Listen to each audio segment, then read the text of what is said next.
കൂട്ടുകാരെ, നമ്മുടെ പുതിയൊരു വീഡിയോയിലേക്ക് എല്ലാവർക്കും സ്വാഗതം. നമ്മളിന്ന് വന്നിട്ടുള്ളത് ഒരു ഹൈടെക് കൂട് നിങ്ങളെ പരിചയപ്പെടുത്താനും ആവശ്യക്കാരുണ്ടെങ്കിൽ നമ്മളെ ഒന്ന് അറിയിക്കാനും വേണ്ടിയിട്ടാണ്.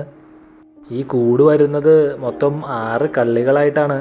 ഒരു കള്ളിയിൽ 3 കോഴികൾക്ക് സുഖമായി നിൽക്കുകയോ ചാടുകയോ ഓടുകയോ ചെയ്യാം. പിന്നെ വെള്ളം മറിഞ്ഞ് വൃത്തികേടാവുന്ന ബുദ്ധിമുട്ടൊന്നുമില്ല ഇതിന്. നിപ്പിൾ ഡ്രിങ്കർ ഓരോ കൂട്ടിലും 2 വെച്ച് കൊടുത്തിട്ടുണ്ട്. സാധാരണ പഴയ കൂടുകളിൽ നമ്മൾ മുട്ടയെടുക്കും പോലെ കൈയിട്ടൊന്നും മുട്ടയെടുക്കേണ്ട ആവശ്യമില്ല, ഫ്രണ്ടിലേക്ക് ഉരുണ്ടു വന്നോളും.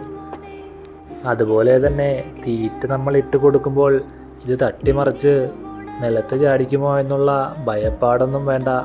ആവശ്യമുണ്ടെങ്കിൽ അതെടുത്ത് കഴിച്ചോളും, ഇല്ലെങ്കിൽ അതവിടെ തന്നെ കിടന്നോളും. ചുരുക്കി പറഞ്ഞാൽ മുട്ടയും തീറ്റയും വെള്ളവും ഒന്നും വേസ്റ്റാവില്ല. ഇതിന് ആവശ്യക്കാരാരെങ്കിലും ഉണ്ടെങ്കിൽ ഒന്ന് കമൻറ്റ് ചെയ്ത് അറിയിച്ചേക്കണേ. ഇതുപോലെയുള്ള നല്ല വീഡിയോസിനായി നിങ്ങൾ സബ്സ്ക്രൈബ് ചെയ്യാൻ മറക്കല്ലേ.